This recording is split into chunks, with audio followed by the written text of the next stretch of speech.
Doctor Sanjay ji, doctor Ashutosh Mishra ji, मेरे सामने बैठे प्रोफेसर्स और मेरी ही तरह लॉ के छात्र, क्योंकि न केवल विधि के क्षेत्र में, जीवन के हर क्षेत्र में हम जीवन पर्यंत कुछ ना कुछ सीखते रहते हैं। और लॉ में तो चाहे वो एडवोकेट है या जज है या प्रोफेसर है, it is a learning process. We are learning each and every day from each other, from our experiences, from the happenings around us, and then we have to evolve a system to cope with these situations.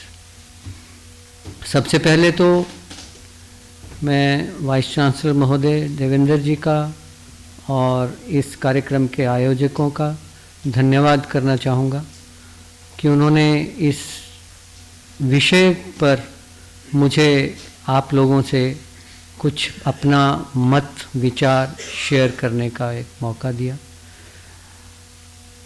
मुझसे पहले professor Devendra जी ने और दोनों बच्चों ने इतना कुछ कह दिया, उतना जितना मैं हूँ नहीं, इसलिए अगर मेरे वक्तव्य में, मेरे विचारों में कोई कमी लगे तो ये मान लेना कि अपनेपन के कारण या सम्मान करने के लिए कुछ मेरे बारे में ज़्यादा कह दिया था। अगर उसकी अपेक्षा में खरा ना उतरूं तो ये समझ लेना कि वो अतिशयोक्ति थी। कॉन्स्टिट्यूशन की जब हम बात करते हैं, क्या है कॉन्स्टिट्यूशन? इतने चैप्टर्स, इतने आर्टिकल्स, उसको अगर कुछ शब्दों में उसका सार जोड़ना हो तो कहां से हम पाएंगे कि what is the goal of the constitution? Yes, then we look for the goal in the preamble. What is the preamble? We the people of India. जैसा देवेंद्र जी ने भी कहा, it is not a constitution imposed by any parliament, any foreign parliament or Indian parliament or any king or any ruler, but who have adopted, who have accepted, who have decided to implement, we the people of India. Therefore, it is the first sentence it shows that it is the expression of will of Indians. It is the expression of भारतीय values. आप कहेंगे कि कुछ चीज़ें आपने पढ़ी हैं कि अमेरिका से, ब्रिटेन से, आयरलैंड से, ऑस्ट्रेलिया से कुछ आइडियाज़ लिए और इसलिए कॉन्स्टिट्यूशन बना दिया, लेकिन ये कट एंड पेस्ट एक्सरसाइज नहीं है। हम रिसर्च करते हैं।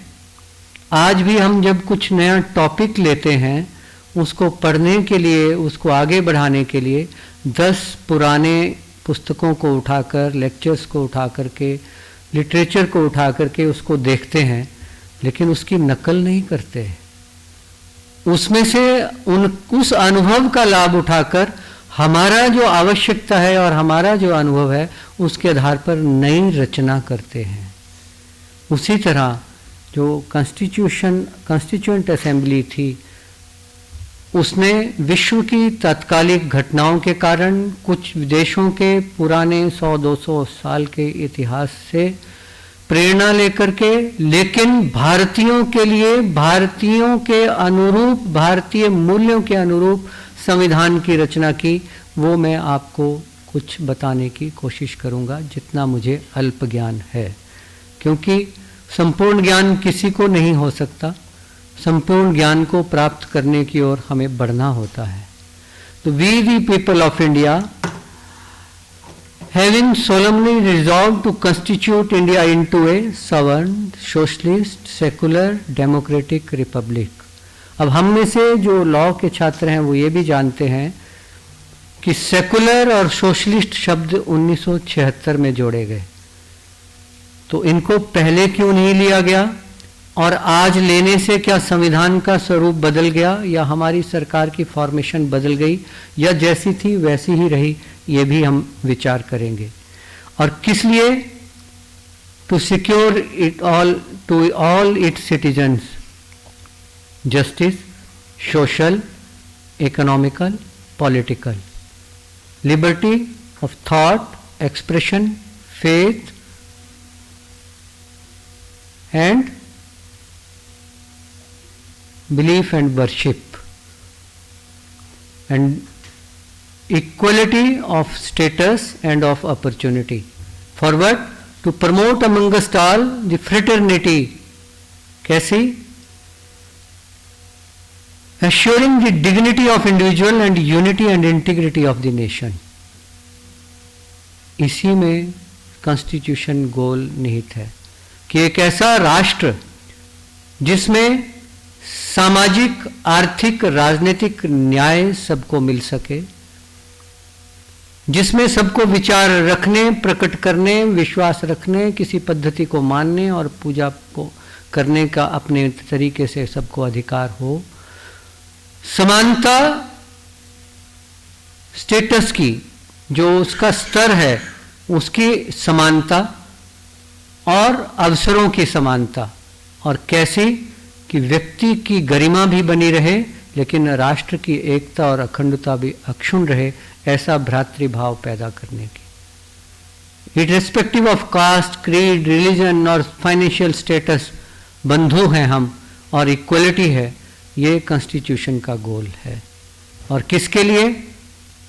To it all citizens. और लेकिन कॉन्स्टिट्यूशन में जिसको सोल कहते हैं कॉन्स्टिट्यूशन की, वो fundamental rights and directive principles को कहते हैं, और अब फंडामेंटल ड्यूटीज़ भी उसमें ऐड की गई हैं। उन सब में आप देखेंगे कि कुछ चीज़ें जो हैं, नो डाउट प्रियम्बल में लिखा है टू ऑल इट्स सिटीजन, इसके नागरिकों के लिए, लेकिन कुछ ऐसे भी प्रावधान हैं जिनमें ना केवल सिटीजन, ना केवल भारत के नागरिक, विश्व का कोई भी व्यक्ति भारत में होगा उसको कुछ अधिकारों की बात की गई है। संघीय गणराज्य, ऐसा हम बहुत सुनते हैं, फेडरलिज्म, और उसको कहते हैं कि it is a fundamental feature of the constitution.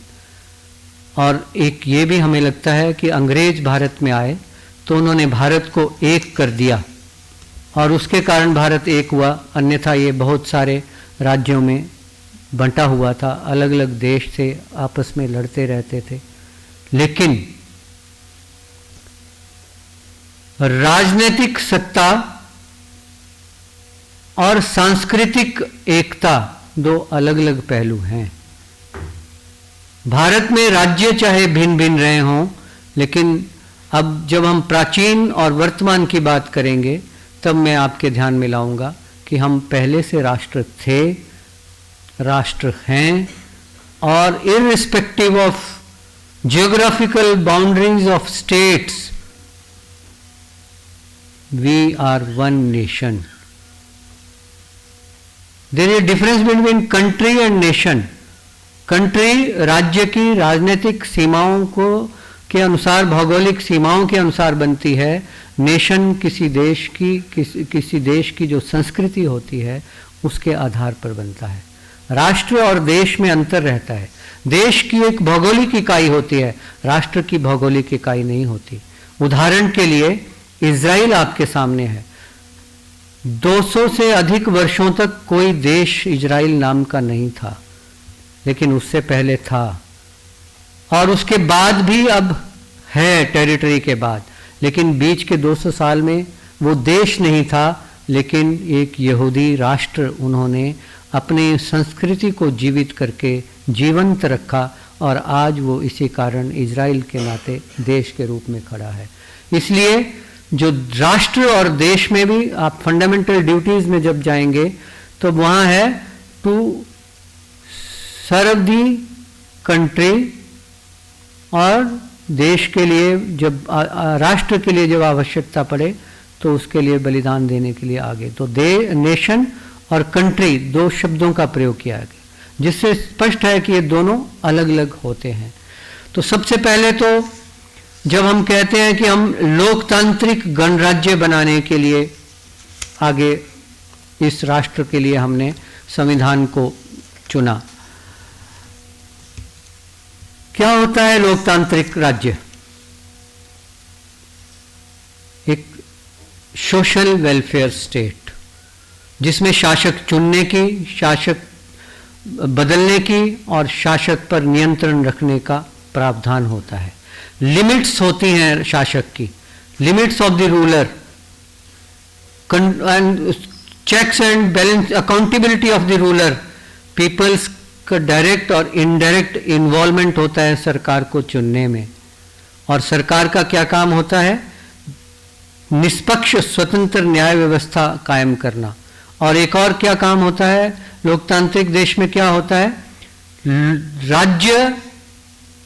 राष्ट्र सर्वोपरि होता है, यानी विधान सर्वोपरि होता है, रूल ऑफ लॉ सुप्रीम होता है, किंग सुप्रीम नहीं होता, रूलर जो है सुप्रीम नहीं होता।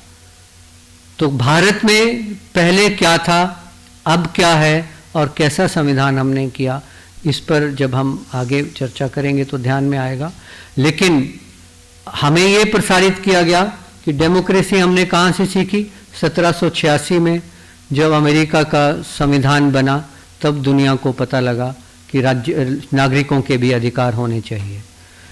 ब्रिटेन में मैग्ना कार्टा का चार्टर जब हुआ सन 12वीं शताब्दी में, उससे पहले ये माना गया कि नागरिकों के आधार की कहीं पर अधिकारों की चर्चा नहीं की गई। हमें ये बताया गया कि डेमोक्रेसी एक पश्चिम का कंसेप्ट है जिसको भारत ने एक्सेप्ट किया है।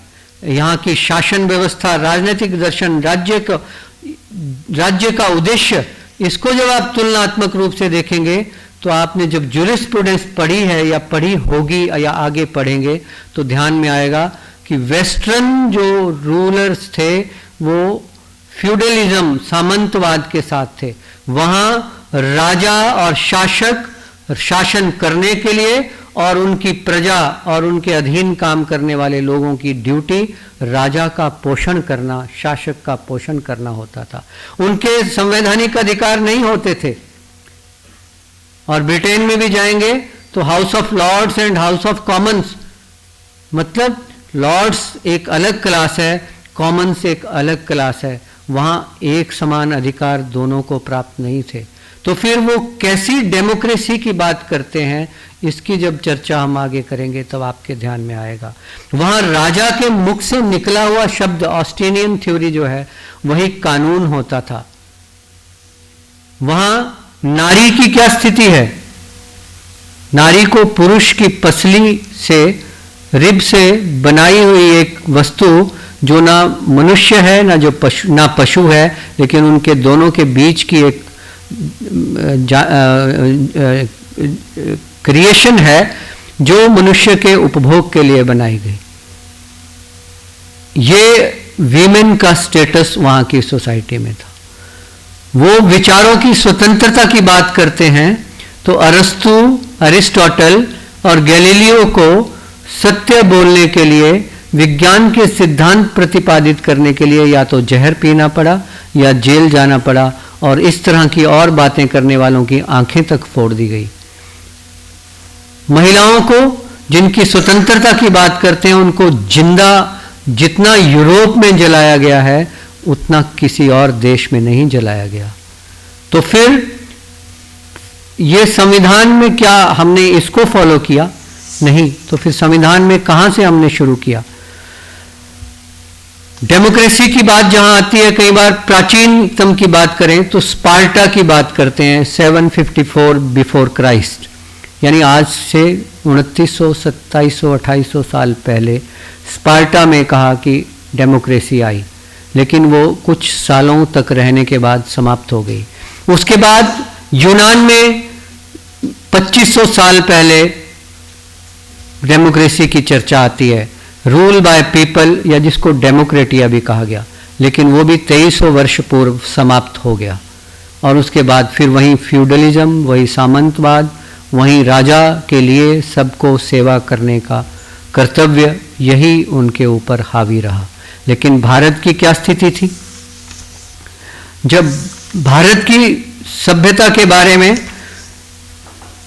अंग्रेज ने प्रतिपादित किया कि आप गंवार थे, फुहड़ थे, आपको राज्य की कल्पना नहीं थी, आपको सभ्य नहीं थे, आप सुसंस्कृत नहीं थे और हमने आपको सिखाया। लेकिन कैसी सभ्यता हमारी थी? तो अभी 3 साल पहले भी और 6 महीने पहले भी तमिलनाडु की आपने एक्सकवेशन के बारे में सुना होगा। शिवमंगाई डिस्ट्रिक्ट में और तूतुकोडी डिस्ट्रिक्ट में 10,000 साल से 20,000 साल पुरानी सभ्यता के अवशेष मिले हैं। हड़प्पा, मोहनजोदड़ो, आपके हरियाणा में चरखी दादरी, कुरुक्षेत्र के साथ राखी गढ़ी, हिंगलाज माता में बलूचिस्तान में जहां हिंगलाज माता का मंदिर है वहां पर 5,000 से 10,000 साल पुरानी सभ्यताओं के अवशेष मिले हैं। आप कहेंगे कि उसका कॉन्स्टिट्यूशन से क्या संबंध है? वो संबंध ये है कि अगर वहां से जो चीजें मिली हैं, हमारे इतिहास के क्या क्या आधार हैं, या तो ताम्रपत्र मिलते हैं, या हमारी कल्चर में बातें मिलती हैं, या पुस्तकों में बातें लिखी हुई मिलती हैं, उनके आधार पर हमारी रहने की स्टाइल क्या था, हमारी शासन व्यवस्था क्या थी, उसका कुछ प्रतिबिंब मिलते हैं। तो यहां इन सब स्थानों पर किंग वाज नॉट सुप्रीम ऐसे प्रमाण मिले हैं। चोल साम्राज्य हुआ 1400 वर्षों तक, जिसने प्राचीन तमिल संस्कृति के आधार पर राज्य किया।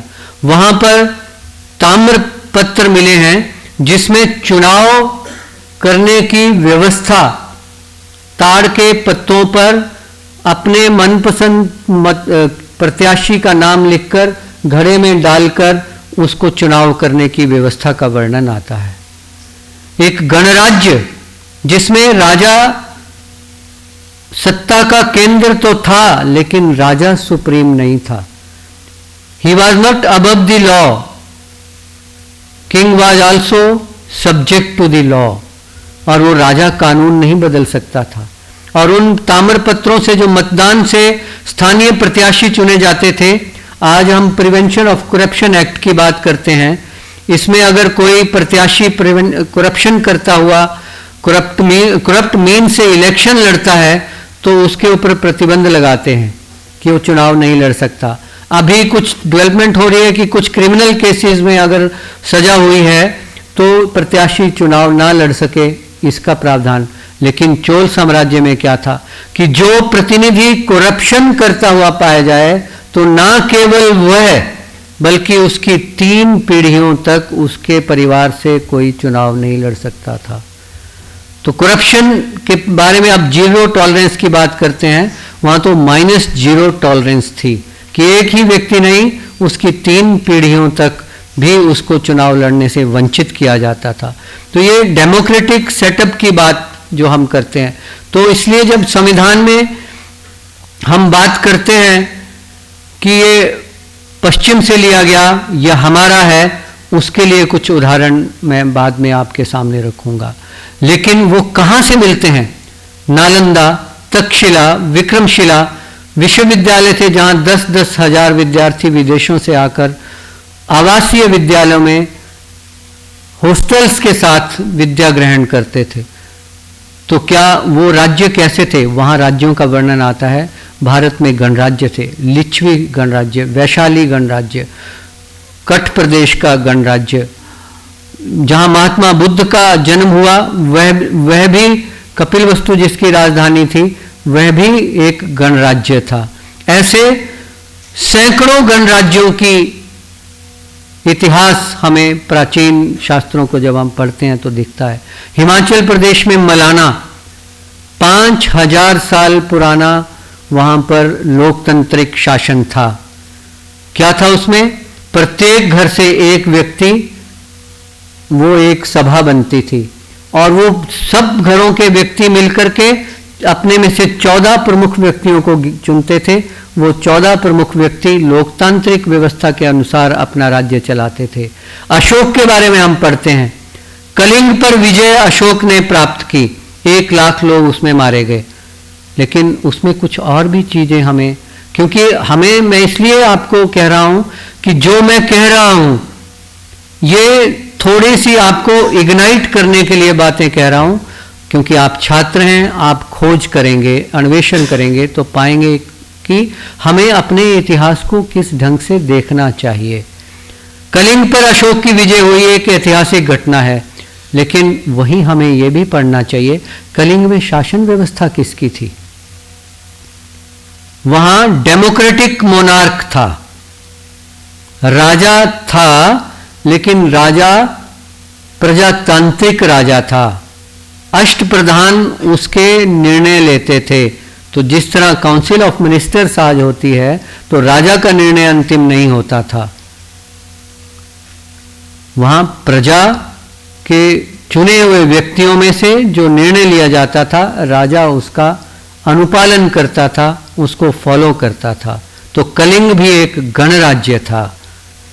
गणराज्य की कल्पना हमारे यहाँ 8 से 10 हजार साल पुरानी है। और पश्चिम के लोग जब ढाका के मलमल का कपड़ा एक माचिस की डिब्बी में एक थान आ जाता था, एक नारियल के खोल में पूरे घर के महल के पर्दे पैकअप हो जाते थे, उस समय पश्चिम के लोग, जिनको आज हम अपना डेमोक्रेसी का चैंपियन मान लेते हैं, वो नंगे जंगलों में घुमा करते थे और शरीर पर नीला रंग मलने के बाद सोचते थे कि उन्होंने कपड़े पहन लिए, पत्ते लटकाकर सोचते थे कि उन्होंने अपने आप को अलंकृत कर लिया। वो हमें डेमोक्रेसी क्या सिखाएंगे, इस बात का हमें ज्ञान होना चाहिए। इसलिए वेद, श्रुति, संहिता, उपनिषद, रामायण, महाभारत, गीता, ये क्या धार्मिक ग्रंथ हैं, शेल्फ में रख के पूजा करने के ग्रंथ हैं। मैंने जितना पढ़ा एक लॉ स्टूडेंट के नाते भी, और जज बनने के बाद भी, और अन्य लोगों से सुनने के बाद भी जो समझा, ये केवल धार्मिक ग्रंथ नहीं है, ये हमारा इतिहास है।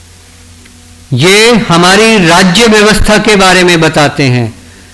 ये हमें यहाँ पर कैसा राज्य था, कैसी शासन व्यवस्था थी, उसके बारे में बताते हैं।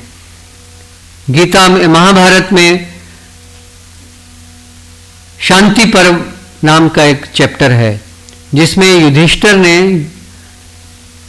भीष्म पितामह से पूछा कि राज्य की कल्पना क्यों हुई, राज्य क्यों बनाया और धर्म क्या है।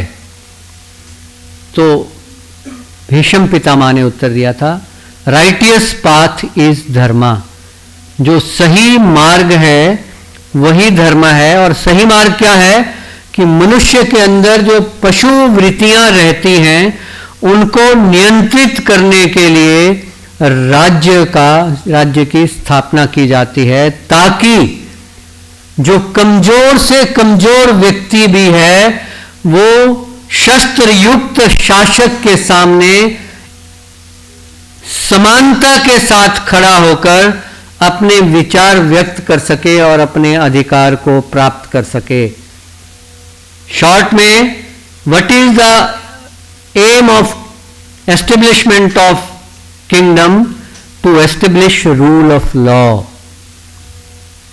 राजा की प्रसन्नता के लिए, राजा के उपभोग के लिए नहीं, to establish rule of law. तो कॉन्स्टिट्यूशन हमारा क्या कहता है? आर्टिकल 14 कि लॉ के सामने equality before law and equality of opportunity, equality of protection, protection की इक्वलिटी, लॉ की इक्वलिटी, यानी समानता का जो अधिकार है, वो राज्य स्थापित करने का उद्देश्य है। और कैसी समानता? जब हम कहते हैं कि हम प्राचीन की बात करेंगे, तो कौन से भारतीय वैल्यूज की बात करेंगे? अभी 100, 200, 300, 400, 500, 1000 साल पुरानी बात करेंगे क्या? मुगल शासन के समय की बात करेंगे, याद करेंगे क्या? गुलाम वंश के शासन की बात याद करेंगे, सुल्तानों के समय की बात याद करेंगे, ब्रिटिशर्स के राज्य की बात याद करेंगे, या 10,000 साल पुरानी इस भारतीय संस्कृति की जो छाप हमें अपने समाज में दिखती है उसकी बात करेंगे। मुगलों के समय में, आक्रांताओं के समय में आए हुए पर्दा प्रथा की बात करेंगे, या सावित्री जो निर्णय लेती है कि मैं अपना पति स्वयं वर्ण करूंगी, पूरे देश में घूमने की आजादी उस महिला को है, उस संस्कृति की बात करेंगे। देवहूति कर्दम ऋषि की पत्नी, हिमालय की राजा की पुत्री, किससे शादी करती है? कर्दम से, जिसके पास कुछ भी नहीं है। कौन है वो? वो अंतरिक्ष के विज्ञान में रुचि रखने वाला एक वैज्ञानिक है, जिसके पास ना राज्य है, ना सत्ता है, ना धन वैभव है, लेकिन राजा की बेटी इच्छा प्रकट करती है उससे शादी करने की और उसकी शादी होती है। अभी एयरफोर्स ने कुछ साल पहले जब अपना वार्षिक उत्सव मनाया तो उसमें ये वर्णन आया था कि विमान की कल्पना हमें लगता है पश्चिम से आई, अंतरिक्ष में जाने की कल्पना लगता है पश्चिम से आई, लेकिन अगर आप कर्दम ऋषि की जीवनी जानते हैं तो वो 9 बार अंतरिक्ष में गए। और टाइम मशीन की बात आती है कि प्रकाश की गति से अगर हम चलते हैं तो हमारे जीवन में क्षरण नहीं होता, हमारी बॉडी वैसी ही रहती है। तो अगर हम अंतरिक्ष यान में प्रकाश की गति से जाएं और प्रकाश की गति से वापस आएं, तो जब हम वापस पृथ्वी पर आएंगे तो ये वाली पीढ़ी नहीं होगी, कोई अगली पीढ़ी यहाँ पर होगी, लेकिन हम वैसे के वैसे होंगे। आज विज्ञान इस बात को कह रहा है, लेकिन कर्दम ऋषि ने आज से हजारों वर्ष पहले इस बात का वर्णन किया है। और उनकी 9 समय में 9 पुत्रियां हुई। अरुंधति, अनुसुया का नाम आपने सुना होगा। वो अलग अलग समय में हुई और 10वां एक पुत्र हुआ। वो 10 अलग अलग समय में हुए। उस वक्त का राज्य ही और है, शासन ही और है, व्यवस्था ही और है, क्योंकि जब तक वो वापस आते थे पृथ्वी पर कई पीढ़ियां मर चुकी होती थी, खप चुकी होती थी। तो अगर ये कोरी कल्पना होती तो आज नासा वाले जब कह रहे हैं तब हमें सही लग रहा है। इसलिए मैं कहता हूं कि ये कुछ नया नहीं किया गया, जो प्राचीन था उसको उसकी तुलना में किया गया। आर्टिकल 14 में जब समानता के अधिकार की बात आती है तो मैं दरअसल बीएससी कर रहा था और बीएससी के दौरान मुझे लगा मुझे लॉ करनी है और इसलिए मैंने बीए सेकेंड ईयर की ओर कदम बढ़ाया। लेकिन मेरे क्लास फेलोज जो थे उन्होंने मेरा admission form BA second year का फाड़ दिया और कहा तुम साइंस में ग्रेजुएशन कर सकते हो तो इसलिए तुम साइंस में ही करो, फिर उसके बाद चाहे आप कुएं में छलांग लगा देना, लेकिन हम तुम्हें रास्ता नहीं बदलने देंगे, क्योंकि कोई नहीं कहेगा कि तुम लॉ करने के लिए बीए सेकेंड ईयर में जा रहे हो, सब कहेंगे कि साइंस छोड़ के आगे बढ़ गया। लेकिन अब मुझे समझ में आया वो भगवान ने, मैं वही ईश्वर पर विश्वास रखता हूं, आप ना रखते हो तो जबरदस्ती नहीं कहूंगा क्योंकि ये अपना अपना मत होता है। लेकिन अब मुझे समझ में आया बाद में कि बीएससी इसलिए भगवान ने करवाई कि मैं विज्ञान, अध्यात्म और विधान और जीवन के मूल्यों को और जो हमारे आध्यात्मिक मूल्य हैं उनके जो ग्रंथों में जो संदेश छिपा है उसको सही ढंग से समझ सकूं। अहम ब्रह्मा त्वम ब्रह्मा जगत ब्रह्मा, मैं भी ब्रह्म हूं, आप भी ब्रह्म हैं, सारा जगत ब्रह्म है, इसलिए हम सब एक ही हैं। तो फिर भेद कैसा? इक्वलिटी होनी चाहिए ना। तो वो आर्टिकल 14 से कारण नहीं, वो हमारी प्राचीन संस्कृति है। वसुधैव कुटुंबकम, ना केवल अपने लिए। हमने क्या कहा? सर्वे सुखिना भवन्तु सर्वे सन्तु निरामया, सर्वे भद्राणि पश्यन्तु। हमने ये नहीं कहा ए क्लास, बी क्लास, अमीर, गरीब, राजा, प्रजा, हमने कहा सबका कल्याण हो। तो सबका कल्याण, तो आर्टिकल 14 में जब हम कहते हैं कि सबको, कॉन्स्टिट्यूशन के प्रियम्बल में जब हम कहते हैं कि सबको अपॉर्चुनिटी का स्टेटस और अपॉर्चुनिटी की समानता होनी चाहिए, वो यहां से आती है। सामाजिक न्याय की जब बात आती है तो आप रामायण पढ़ते हैं, रामायण देखते हैं, उसको एक लॉ स्टूडेंट की तरह देखिए। शबरी के बेर राम ने जूठे खाए, सोशल स्टेटस के लिए निषाद राज को अपने गले लगाया। राम की सेना में कौन थे? बहुत एक पहलू है ये जिनको हमें एनालिटिकल वे में देखना चाहिए। उसको भगवान राम को भगवान मानो ना मानो, उसको ऐतिहासिक मानो, या उसको आप ऐसा मानिए कि लोगों ने लिख दिया, तब भी उसके कंटेंट्स तो वही रहेंगे ना, जो उसके संदेश हैं वो तो वही रहेंगे। तो शबरी के जूठे बेर खाते हैं, लक्ष्मण नहीं खाते, तो वो क्या करते हैं? अनटचेबिलिटी। लक्ष्मण नहीं खाते तो अनटचेबिलिटी हुई। तो लक्ष्मण को क्या दंड मिला? शेषनाग का अवतार होने के बावजूद मेघनाथ के हाथों मूर्छित होना पड़ा। तो जो ये social status, equality before law, इसको ढूंढिए अपनी संस्कृति में और पाएंगे कि भारत के रगों में, भारत की सभ्यता के नसों में वो रक्त बह रहा है जिसमें ये सिद्धांत ऑलरेडी थे।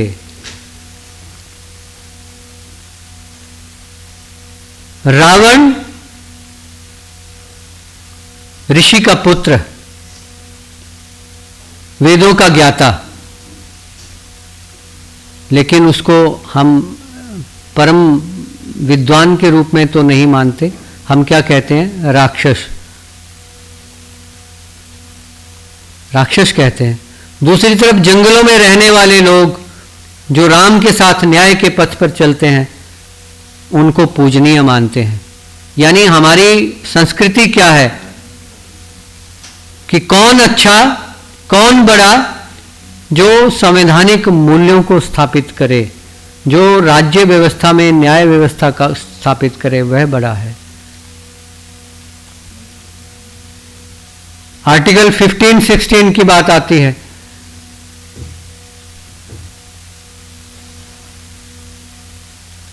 कमजोर व्यक्ति को संरक्षण प्रदान करना, वो हमारी संस्कृति में, अगर आप पुराण इसको स्मृति और उपनिषद को पढ़ेंगे तो ध्यान में आएगा। मैं अष्टावक्र की एक बात आपको सुनाऊंगा, पर उससे पहले नारी स्वतंत्रता की बात जब हम कर रहे थे तो उसमें 2-3 उदाहरण आपको दूंगा। राम ने, दशरथ ने कैकेयी को वचन कहाँ दिए थे? युद्ध के मैदान में।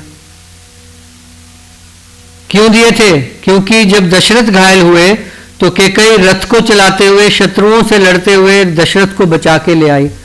हमने कहानी पढ़ ली, सुन ली, देख ली और बात समाप्त कर दी।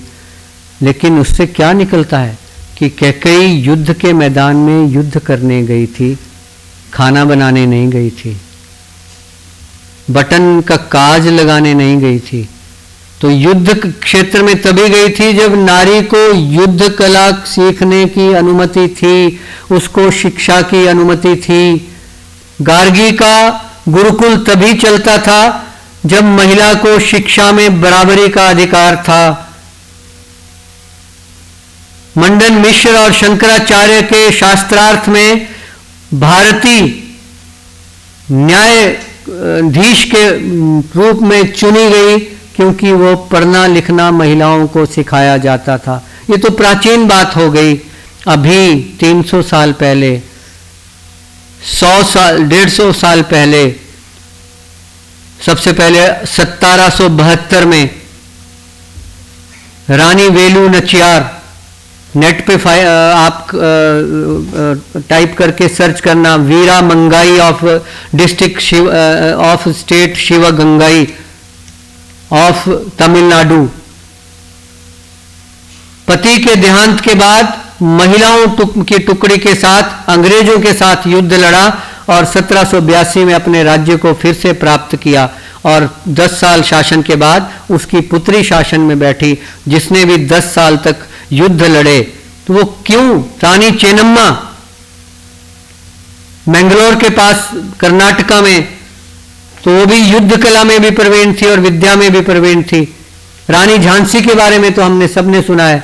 तो एक ही रात में पति की मृत्यु के बाद वो फिल्मी स्टाइल में एकदम से जादुई डंडे से तो नहीं तलवार चलाना सीख गई, घुड़सवारी सीख गई, महिलाओं के वो सीख गई। तो यानी जो महिलाओं के अधिकारों की बात हम करते हैं, जो कॉन्स्टिट्यूशनल गोल है इक्वल अपॉर्चुनिटी टू ऑल, तो हम में पहले से था। कालिदास की पत्नी विद्योत्मा ने कहा मैं मर्जी से विवाह करूंगी जो मुझे हराएगा। अब विवाह करने की स्वतंत्रता की बात करते हैं, शिव की पूजा करते हैं। शिव की पहली शादी किससे हुई थी? सती, जो बाद में हो गई। राजा दक्ष की पुत्री, क्या वो पिता की मर्जी से हुई थी? माता पिता का विरोध था, लेकिन परिपक्व थी तो विवाह करने का निर्णय, किससे विवाह करना है उसकी स्वतंत्रता थी। तभी शिव और सती का विवाह हुआ था। रुक्मिणी ने कृष्ण को प्रेम पत्र लिखा कि मेरी शादी एक दुर्जन और अयाशी व्यक्ति से कर रहे हैं, मैं तुमसे प्रेम करती हूं। तो वो प्रेम विवाह रुक्मिणी और कृष्ण का हुआ। सुभद्रा और अर्जुन का हुआ। एक जजमेंट है मेरी criminal writ petition 2 of 2021, Sanjay Kumar versus state, उसमें मैंने ये उदाहरण देकर के सामाजिक, जो क्यों बता रहा हूं मैं, सोशल जस्टिस की जहां बात आती है, इक्वलिटी की बात आती है, तो जिन धर्म के नाम पर, रिलीजन के नाम पर जो हमारे अंदर रूढ़ियां हैं, उनको नहीं देखना है। उन रूढ़ियों से प्राचीन समाज जो हमारा था, जो विश्व गुरु कहलाता था, जिसके कारण हम उन्नत हुए थे, विश्व भर के लोग यहां शिक्षा ग्रहण करने आते थे। लेकिन उसमें यह नहीं था कि 10 साल का, 12 साल का बच्चा, 18 साल का बच्चा, लड़का लड़की भागकर शादी कर लें। 25 वर्ष तक गुरुकुल में शिक्षा ग्रहण करते थे, और जब वर और वधू चुनने के लिए परिपक्व हो जाते थे तो स्वतंत्र रूप से निर्णय लेने के लिए उनको स्वतंत्रता थी। ऐसी स्वतंत्रता किसी पश्चिमी देश में है क्या? वैलेंटाइन डे मनाते हैं, लेकिन किसके नाम पर वैलेंटाइन डे? तो वैलेंटाइन कौन था? एक असफल प्रेमी। और मैं तो कहता हूं, जब हम पश्चिम को देखते हैं तो एक असफल प्रेमी के दिन को प्रेम का इजहार करेंगे तो सफल कहां से होंगे?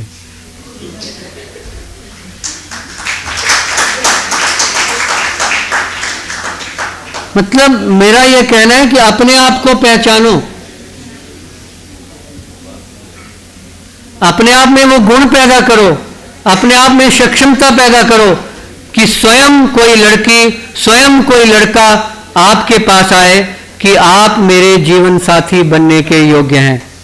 अब पढ़ाई के समय में ऐसा करोगे तो ना माया मिलेगी ना राम,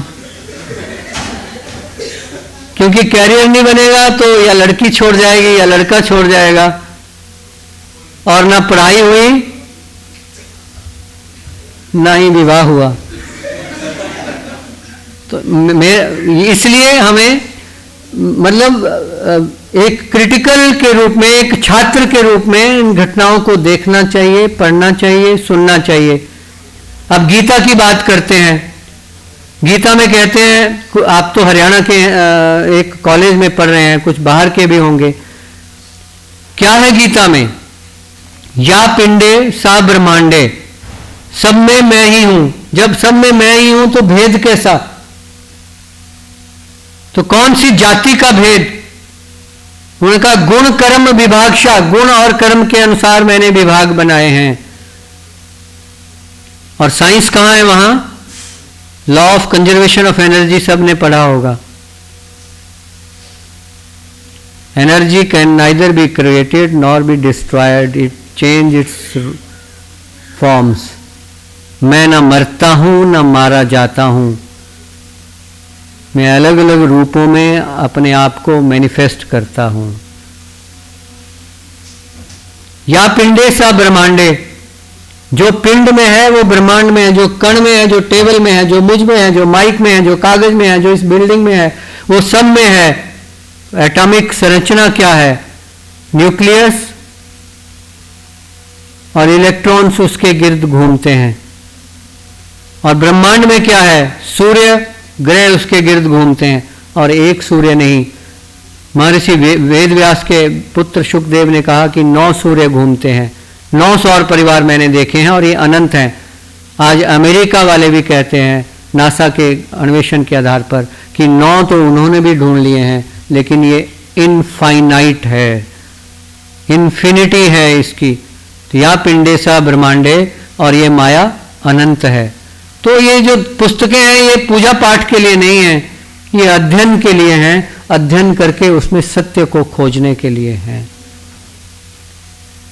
अष्टावक्र गीता हम सब पढ़ते हैं, शॉर्ट में सुनाऊंगा, लंबी कहानी है और हो सकता है जो मैंने पढ़ी हो वो थोड़ी और हो, आपने पढ़ी हो कुछ और हो, लेकिन क्रक्स उसका एक ही है। राजा जनक को विद्वान कहा गया, आज तक कहा गया कि वो आध्यात्मिक दृष्टि से, शासन की दृष्टि से, मानवता के ज्ञान की दृष्टि से सर्वश्रेष्ठ हुए जनक। उनको उनका राज्य लुट गया, मिट गया, सब कुछ छिन गया और इतने कष्ट में आए कि उनको रोना आ गया और आंसू बहने लगे। अचानक आंख खुली तो देखा ये तो सपना था, ये तो सपना था। महल वैसे ही है, नौकर चाकर वैसे ही है, राज्य वैसे ही है। तो फिर उनको लगा ये तो सच है, सच तो ये है, वो तो सपना था। और यहाँ हाथ गया तो यहाँ आंसू से गाल गीले थे। तो बोला आंसू सच्चे हैं, तो इट मीन्स वो सच में कुछ था। अगर वो सच नहीं था, सपना था, तो आंसू सच्चे क्यों, तो अनुभव क्यों हुआ? तो वो सच था कि ये सच है। सच क्या है? और ये प्रश्न उन्होंने कहा सभी विद्वानों को आकर इसका उत्तर देना होगा, और जो उत्तर दे देंगे उनको मुंह मांगा इनाम मिलेगा, जो उत्तर नहीं देंगे उनको जल समाधि लेनी पड़ेगी। अब जल समाधि का भी बाद में बताता हूं। अष्टावक्र के पिता उद्दालक ऋषि गए, उत्तर नहीं दे पाए, जल समाधि के लिए भेज दिए गए। उद्दालक ने कहा कि मैं अपने पिता को मुक्त करवा के आता हूं। अष्टावक्र ने, अष्टावक्र मतलब 8 जगह से शरीर टेढ़ा था, तो सोच लीजिए कैसी शक्ल रही होगी। तो जब राजा जनक के दरबार में पहुंचते हैं तो सारे मंत्री मुस्कुरा उठते हैं, ठहाका लगा के हंसने लगते हैं। तो अष्टावक्र कहता है राजा जनक, मैंने तो सोचा था कि मैं विद्वानों की सभा में आया हूं, लेकिन मुझे लग रहा है कि मैं चमड़े के सौदागरों के बाजार में आ गया हूं। तो उन्होंने कहा कि बालक, अपनी आयु और अनुभव की मर्यादा रखते हुए इन लोगों की जो अनुभव की लंबाई है जो मंत्री परिषद में, और इनके ज्ञान का ध्यान रखते हुए कुछ तमीज से बात करो। तो अष्टावक्र का क्या उत्तर था कि ज्ञान के क्षेत्र में आयु और अनुभव की लंबाई इसका महत्व नहीं होता, महत्व इस बात का होता है कि आप विषय को कितना समझ पाए हैं। इसलिए मैं जज के नाते कुछ बोल रहा हूं, यह महत्व नहीं रखता। महत्व ये रखेगा कि आप अपने अन्वेषण से कितने सच्चाई को समझ पाए हो। आप चाहे मुझसे छोटे हों, मुझसे अधिक ज्ञानवान हो सकते हैं। अगली असली बात कहाँ निकलती है कि अष्टावक्र ने कहा कि आप तो मैं नहीं उत्तर दे पाया तो मैं तो जल समाधि में जाऊंगा, अगर उत्तर दे दिया तो उन्होंने कहा आपको मुंह मांगी चीज मिलेगी। तो उन्होंने कहा मुंह मांगी वही दे सकते हैं जो तुम्हारे पास हो, तुम्हारे पास क्या है? तो उन्होंने कहा मेरा राज्य, मेरा राजकोष। तो क्या उत्तर था अष्टावक्र का? राज्य तुम्हारा नहीं है, ये तुम ट्रस्टी हो, तुम शासन व्यवस्था कायम करने के लिए एक प्रतिनिधि हो। राजकोष जनता का है, राज्य जनता का है, तुम उसके प्रशासक हो, इसलिए ये तो तुम्हारा नहीं हुआ। तो जनक ने कहा तो मेरी बच्चे, पत्नी बच्चे ये आपकी सारी उम्र सेवा करेंगे। तो उन्होंने कहा कैसी बात करते हो, वो तो स्वतंत्र आत्माएं हैं, उनको तुम कैसे दे सकते हो? तो उससे अगला उसने कहा कि मैं, तो उसने कहा ये शरीर भी तुम्हारा नहीं है, ये तो आध्यात्मिक बात हुई, कानूनी बात कहां से इसमें आ गई? कानूनी बात कहां आई? आप सोचिए, है कोई इसमें कानून की बात? कानून की बात यह है equality before law, equality before system. वो बच्चा है, बड़ा है, वो अकेला है, वो विक्षिप्त है, वो टेढ़ा है, वो सीधा है, वो सुंदर है, कुरूप है, उसको समान रूप से सम्मान देना। दूसरा, महिला हो या बच्चे हो, वो किसी की जागीर नहीं है, दे आर इंडिपेंडेंट आइडेंटिटीज। उनकी कोई जिम्मे, युधिष्ठिर की तरह उनको जुए पे दांव पे नहीं लगा सकते, वो स्वतंत्र सत्ता हैं, उनकी इंडिविजुअल डिग्निटी है, उनका इंडिविजुअल स्टेटस है। तो जो वेलफेयर स्टेट का कंसेप्ट है लोकतंत्र का, आप बोलेंगे अष्टावक्र कहां से बीच में आया? सोचिए, जो वेलफेयर स्टेट का कंसेप्ट है डेमोक्रेटिक स्टेट में, वो क्या अष्टावक्र गीता में इन प्रश्नों के उत्तर में नहीं मिलता? जो महिला को समान अधिकार की बात है, इन प्रश्नों के उत्तर में नहीं मिलता। इसलिए अन्वेषण करें, खोज करें। फेडरलिज्म की जहां बात आती है, विष्णु पुराण में वर्णन आता है, उत्तरम यत् समुद्रस्य हिमाद्रश्चैव दक्षिणम वर्ष तद भारतम नाम भारती यत्र संतति आनो भद्राकृत्वो यंतु विश्वस्ता। यानी उत्तर में जो हिमालय है, दक्षिण में जो महासागर है, उसके बीच के क्षेत्र को भारत कहा जाता है, और उसके निवासी जो हैं वो भारतीय, उसकी संतानें हैं। तो एक राज्य हमारे अलग अलग हुए, लेकिन संस्कृति एक थी, संस्कृति एक है, इसलिए हम एक नेशन हुए। और ये प्रमाण कहाँ मिलता है? ये हमारे जो, जिनको धार्मिक ग्रंथ कहकर अंग्रेज ने कहा कि ये शेल्फ में रखने की चीजें हैं, शेल्फ में रखने की चीजें नहीं हैं, वो पंडित के पढ़ने की चीजें नहीं हैं, सबके पढ़ने समझने की और उसका अन्वेषण करने की चीजें हैं। और ऐसे में कुछ उदाहरण आपको दिए, अनेकों उदाहरण आपको मिल सकते हैं। पर्यावरण की जब हम बात करते हैं, कहते हैं कि कॉन्स्टिट्यूशन में पर्यावरण को संरक्षित करने की ड्यूटी हमें असाइन कर दी। क्या हम नहीं सिखाया जाता कि पेड़ पौधों में जान थी? डॉक्टर जगदीश चंद्र बसु, सबने नाम सुना होगा।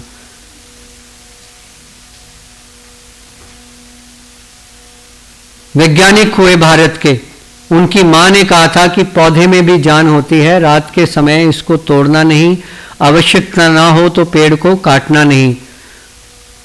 और उससे उन्होंने जड़ में भी स्पंदन होता है, जिनको हम नॉन लिविंग थिंग्स कहते हैं, वो भी रिएक्ट करती हैं। ये प्रयोग करके उन्होंने इंग्लैंड में दिखाया था। लेकिन हम गुलाम थे उस वक्त, उनको उसकी मान्यता नहीं मिली, और उनकी थीसिस को चुरा करके जिस व्यक्ति ने इस प्रयोग को उसके 10 साल के बाद प्रदर्शित किया, उसको नोबेल पुरस्कार मिला। मैं नहीं कह रहा हूं, योगानंद परमहंस जी की ऑटोबायोग्राफी ऑफ योगी है, उसमें जगदीश चंद्र बसु पर एक पूरा चैप्टर है। उस चैप्टर में ये सच्चाई का बखान है। आप आज नेट का टाइम है, वेब, आप जरा सा कुछ भी टाइप करेंगे, मैं अगर जो कह रहा हूं वो ये सत्य ना निकले तो मेरी एक भी बात नहीं माननी। जगदीश चंद्र बसु को नोबेल पुरस्कार नहीं मिला, जिसको मिला उसका मुझे नाम याद नहीं, लेकिन एम से है, जिसने पत्थर, लोहा, इस चीज में भी जब करंट लगाया जाता है, जब विद्युत प्रवाहित की जाती है तो रिएक्शन होता है, उसकी एटॉमिक संरचना में परिवर्तन होता है, वो रिएक्ट करते हैं। तो हम तो पहले ही कहते थे जड़ और चेतन में सब में एक ही व्यवस्था कायम है। तो जब, इसलिए मैं सारी चीजें मिक्स कर रहा हूं कि भारत का जो संविधान है उसके लिए जब आप कॉन्स्टिट्यूशनल डिबेट में जाएंगे तो पाएंगे कि जो डिबेट्स में एक एक बात को ये सोच समझ करके डाला गया था।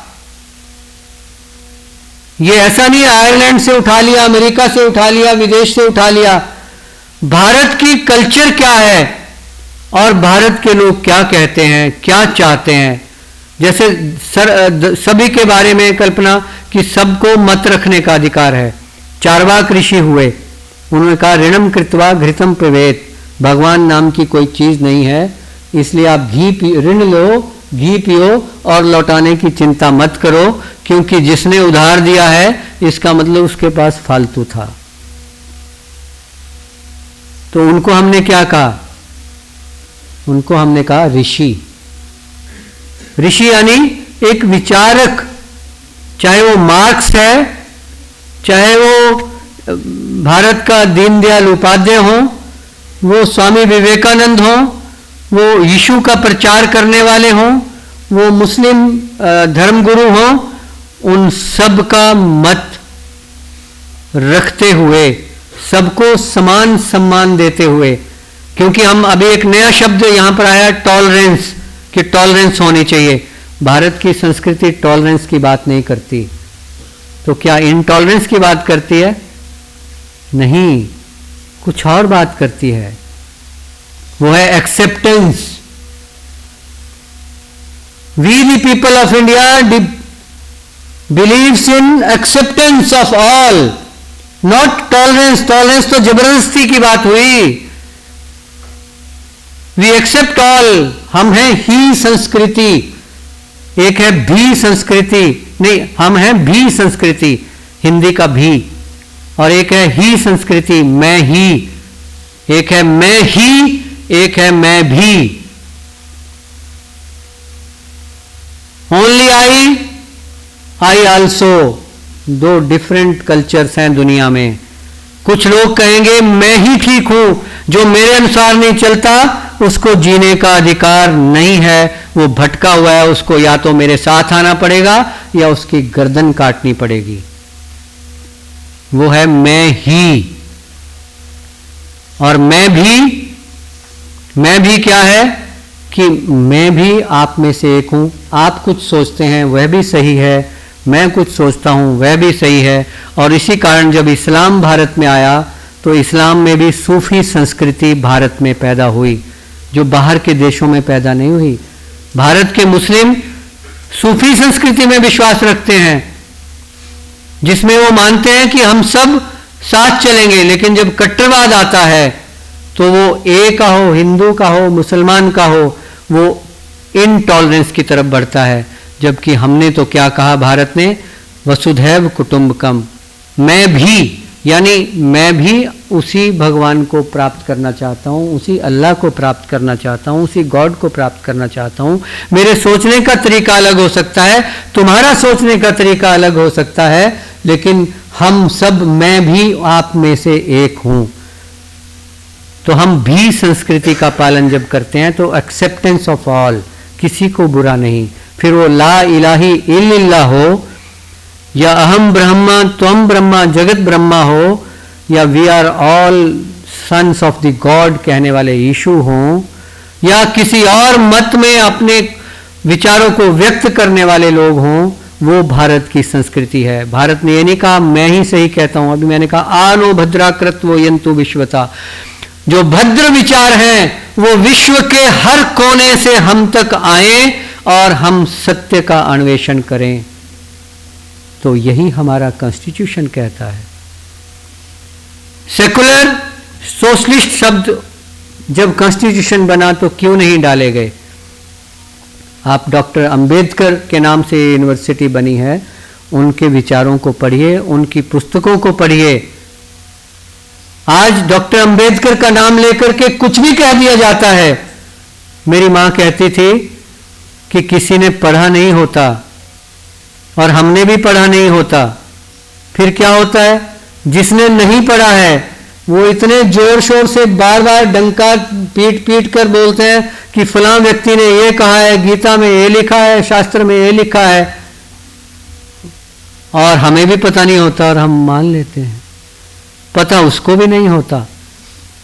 मेरे ससुर मुक्ता जी के पिताजी का देहांत हुआ तो इनकी बुआएं शमशान पर जाना चाहती थी। हिमाचल के जिस क्षेत्र में हुआ वहाँ महिलाएं शमशान पर नहीं जाने देते। तो मैंने उनको पूछा आपकी इच्छा है? उनका है। मैंने कहा तो आप रोएंगे तो नहीं? उन्होंने कहा नहीं रोएंगे नहीं, क्योंकि ये भी आरोप लगता है कि महिलाएं भावुक होती हैं और रो पड़ती हैं इसलिए नहीं लेके जाते। जब उन्होंने कहा नहीं रोएंगी तो मैंने कहा हम आपको साथ लेके चलेंगे। तो वहाँ एक व्यक्ति खड़ा हो गया कि ये नहीं जा सकती। क्यों नहीं जा सकती? तो उसने कहा कि शास्त्र में लिखा है। मैंने पूछा कौन से शास्त्र में लिखा है? वो जो हमारे शास्त्र है उनमें लिखा है। तो मैंने कहा मैंने भी एक शास्त्र पढ़ा है, उसमें लिखा है कि पुत्री तो अग्नि दे सकती है। तो उसने बोला कौन से शास्त्र में लिखा है? मैंने कहा विष्णु पुराण में लिखा है। मैंने तो नहीं पढ़ा था, उसने भी नहीं पढ़ा था। उसने बोला अच्छा लिखा है तो ठीक है। तो इसलिए मैं ये कहा ज्ञान प्राप्त करना, इसलिए संविधान के बारे में दूसरों के कहने से नहीं आना कि ये कट पेस्ट हो गया, ये हो गया। मेरे कहने से नहीं जाना कि ये प्राचीन व्यवस्था है। स्वयं अन्वेषण करना, तो इसलिए उनको पढ़ना जरूरी है और पढ़कर स्वयं अन्वेषण करना जरूरी है। क्योंकि भारत का, क्योंकि जिहाद की जहां बात आती है, मैं बहुत सारी बातें बहुत खुले रूप से बोलता हूं, क्योंकि मैं सत्य जो मुझे लगता है उसका उद्घोष करता हूं, लेकिन इस बात के साथ कि वो अंतिम सत्य नहीं है। आप जो कहेंगे उसको भी मैं मानने के लिए तैयार हूं, उसको भी सुनने के लिए मैं तैयार हूं, उसको भी स्वीकार करने के लिए तैयार हूं। क्योंकि मैंने पवित्र कुरान शरीफ अजमेर शरीफ से खरीदी थी, डिगलॉट एडिशन खरीदा था। तो उसमें जो जिहाद का अर्थ मैंने पाया उसमें है कि स्वयं की प्योरिफिकेशन, फिर परिवार की प्योरिफिकेशन, फिर समाज की प्योरिफिकेशन। उसमें नहीं है कि जो इस मत को नहीं मानता उसको आप एलिमिनेट कर दो। लेकिन अब क्या हो गया है, क्योंकि ना हमने पढ़ा ना आपने पढ़ा, तो जो पंडित ने कहा या जो मौलवी ने कहा या जो पादरी ने कहा उस दिशा में चल दिए। तो इसलिए आप जब लॉ के स्टूडेंट हैं तो समाज विज्ञान के साथ साथ विधि का भी पालन करता है, और विधि का पालन करने के लिए जो सही विधान है, rule of law, rule of dharma जिसको कहते हैं, rule of dharma does not mean rule of religion. मंदिर मस्जिद गुरुद्वारे में जाने वाला, मेरी तरह तिलक लगाने वाला अगर मानवता के धर्म का पालन नहीं करता तो वो अधार्मिक है। और जो ईश्वर को नहीं मानता, अल्लाह को नहीं मानता, मंदिर मस्जिद गुरुद्वारा कहीं नहीं जाता, लेकिन रूल ऑफ लॉ एस्टेब्लिश करने के लिए अपने प्राणों की बाजी लगा देता है और आम आदमी तक न्याय पहुंचाने के लिए, परोपकार करने के लिए आगे आता है, तो वह धार्मिक है। इसलिए हमारे वेद भी यही कहते हैं। अभी यहां फिर कॉन्स्टिट्यूशन से जोड़ूंगा। कॉन्स्टिट्यूशन से जो खिलाफ चीज होती है वो अल्ट्रा वायरस होती है। कोई भी एक्ट आता है उसको सुप्रीम कोर्ट निरस्त कर देती है जब वो in conflict with constitutional provision है। तो उसी तरह वेद से जो विरुद्ध है वो हमारे अगर जीवन में आ गया है, रूढ़ी में आ गया है, तो वो त्याज्य है, वो अल्ट्रा वायरस टू दी वेद है। उसको छोड़ना, उसको त्यागना ही धर्म है। चाहे वो नारी से संबंधित बात हो, चाहे वो व्यक्ति से भेद करने या ना करने की बात हो, चाहे वो धार्मिक स्वतंत्रता की बात हो, वो चाहे किसी भी प्रकार की सोशल, इकोनॉमिक, पॉलिटिकल जस्टिस की बात हो, जो वेद विरुद्ध है वो त्याज्य है। और जो संविधान विरुद्ध है, और आप पढ़ेंगे तो वेद भी कहते हैं हम सब इकट्ठे मिलें, इकट्ठे बैठें, इकट्ठे खाएं, इकट्ठे सोचें और इकट्ठे आगे बढ़ें। ये नहीं कहते कि हिंदू आगे बढ़ें, मुस्लिम आगे बढ़ें, क्रिश्चियन आगे बढ़ें, एक शहर के लोग आगे बढ़ें, एक जाति के लोग आगे बढ़ें, काले लोग आगे बढ़ें, गोरे लोग आगे बढ़ें, गेहुए लोग आगे बढ़ें, अंटार्कटिका के लोग आगे बढ़ें, पेंगुइन्स आगे बढ़ें, ये पशु पक्षी प्राणी सबका कल्याण करते हुए आगे बढ़ें, और वही हमारे संविधान का भी उद्देश्य है। अभी जो बात स्पष्ट करने से रह गया, आप बोलेंगे घुमाता है और फिर सिरे पर नहीं पहुंचा। सोशलिस्ट और सेकुलर शब्द, जब आजादी हमें प्राप्त हुई, जस्टिस संजीव खन्ना जी को भी मैंने हिमाचल एनएलयू में सुना, तो उन्होंने भी इस बात का प्रतिपादन किया। जब संविधान सभा की कॉन्स्टिट्यूशनल डिबेट्स आप पढ़ेंगे तो उसमें शब्द आया कि हमें ये सोशलिस्ट और सेकुलर शब्द डालने चाहिए, लेकिन डॉक्टर अंबेडकर ने भी विरोध किया और डॉक्टर राजेंद्र प्रसाद ने भी विरोध किया। क्यों? क्योंकि उस वक्त जो है सेकुलर का शब्द क्या था? Negation of Dharma, negation of religion, कि धर्म के विरुद्ध, रिलीजन के विरुद्ध सेकुलर शब्द का विकास हुआ था। पश्चिम में जब चर्च की इंटरफेरेंस बढ़ गई शासन व्यवस्था में, तो एक वर्ग पैदा हुआ जिसने उन्होंने कहा कि धर्म गलत है, धर्म होना ही नहीं चाहिए, रिलीजन होना ही नहीं चाहिए। लेकिन भारत की जो कॉन्स्टिट्यूएंट असेंबली की डिबेट में उन्होंने कहा अध्यात्म भारत की संस्कृति का क्या है? प्राण है। तो अध्यात्म के विरुद्ध अगर कॉन्स्टिट्यूशन बनाएंगे तो जनता में, समाज में स्वीकार्य भी नहीं होगा और भारत की जो मूल है उसके विपरीत होगा। इसलिए सोशलिज्म शब्द, सेकुलर शब्द उस वक्त नहीं डाला गया। सोशलिज्म, उस वक्त सोशलिज्म कम्युनिज्म से जोड़कर देखा जाता था, रशिया की क्रांति से, चाइना की क्रांति से जोड़कर देखा जाता था, मार्क्स और माओवादी से जोड़कर देखा जाता था। लेकिन भारत का सोशलिज्म जो था वो आम व्यक्ति का कल्याण, चाहे वो राजा भी था उसकी भी ड्यूटी थी। यहाँ का सोशलिज्म उससे डिफरेंट था, इसलिए नहीं जोड़ा गया। लेकिन अगर आप डायरेक्टिव प्रिंसिपल्स पढ़ेंगे तो वो सब के सब वही हैं जो वेलफेयर स्टेट के एक करणीय कार्य होते हैं। एक सोशलिस्ट जो देश है उसके करणीय कार्य होते हैं। आप डायरेक्टिव प्रिंसिपल्स अगर आप देखेंगे तो पाएंगे कि हम जो संविधान पहले ही सोशलिस्ट करेक्टर का था। कौन सा सोशलिस्ट? किसी क्रांति से, किसी कम्युनिज्म से, किसी विचार से, किसी धर्म से जुड़ा हुआ नहीं। सेकुलरिज्म यानी सर्वधर्म समभाव, नॉट इन नगेशन ऑफ। जो नास्तिक है वो भी, जो आस्तिक है वो भी, उसको भी जीने का अधिकार है। नास्तिकों का देश नहीं है लेकिन आस्तिकों का देश है, लेकिन नास्तिकों को भी समान सम्मान देते हुए। तो इसलिए जब 1976 में जोड़े गए तब तक सुप्रीम कोर्ट की काफ़ी जजमेंट से ये क्लियर हो चुका था कि भारत में सेकुलरिज्म का मीनिंग क्या, भारत में सोशलिज्म का मीनिंग क्या। और इसलिए वो फिर उस वक्त उसको, जब 42वें संशोधन के बारे में बातें उठी और 1978 में उस संशोधन को, पुराने संशोधन को हटाया गया, तो इन दो शब्दों को नहीं हटाया गया क्योंकि तब तक इनका अर्थ भारतीय परिप्रेक्ष्य में अपने आप में स्वयं प्रमाणित होकर जनता में संचारित हो चुका था। इसलिए उस शब्दों को जोड़ने या उन शब्दों को निकाल भी दें तो लोकतंत्रात्मक जब गणराज्य की बात करते हैं तो वो सोशलिस्ट और सेकुलर सर्व धर्म समभाव वाला राज्य तो होगा ही। इन्हीं बातों के साथ मैं अंत में, क्योंकि ये ऐसे विषय हैं, मैंने इसको पेपर्स को नहीं खोला, जो जहाँ जहाँ से मुझे समझ आया मैं आपके अंदर इग्नाइट करने की कोशिश की है कि आप अन्वेषण करें, खोज करें। और वेदों और उपनिषदों का भी यही है कि केवल मेरे पिता कहते हैं, पंडित कहते हैं, मौलवी कहते हैं, पादरी कहते हैं, मेरे शिक्षक कहते हैं, या हाईकोर्ट का जज कहता है, या सीनियर एडवोकेट्स कहते हैं, या मेरा मित्र कहता है, इसीलिए किसी बात को नहीं मानना। स्वयं अन्वेषण करना, स्वयं अध्ययन करना, स्वयं अनुभव करना और जो सत्य लगे उसका उद्घोष करना।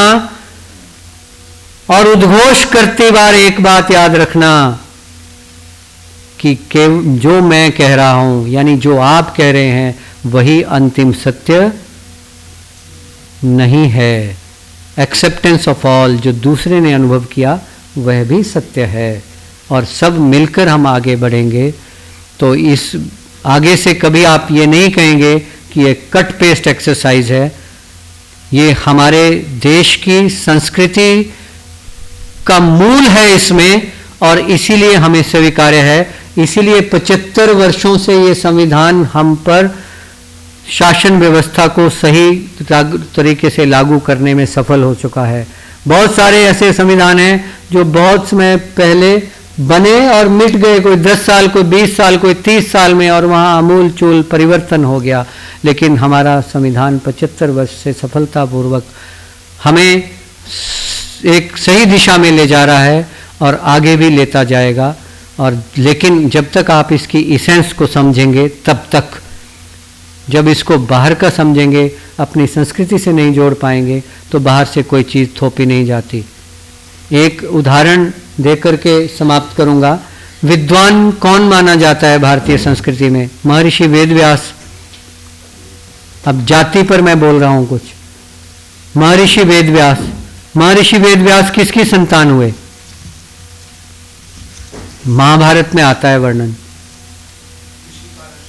ऋषि पराशर। मां कौन थी? सत्यवती, मत्स्य कन्या, जीवर कन्या, मछली पकड़ने वाले की, मछुआरे की बेटी, और ऋषि पराशर। तो अगर इंटरकास्ट मैरिज से वर्ण शंकर पैदा हों तो महर्षि वेदव्यास तो वर्ण शंकर हुए। तो यहाँ गड़बड़ हो गई ना कुछ हमारे विचारों में। तो हमारे विचार धर्म विरुद्ध हुए जब हम जाति की बात करते हैं, जब इंटरकास्ट मैरिज का विरोध करते हैं। अब मेरी बात बुरी लगी हो तो मुझे सहन करना, क्योंकि मैं आपको बोल चुका हूं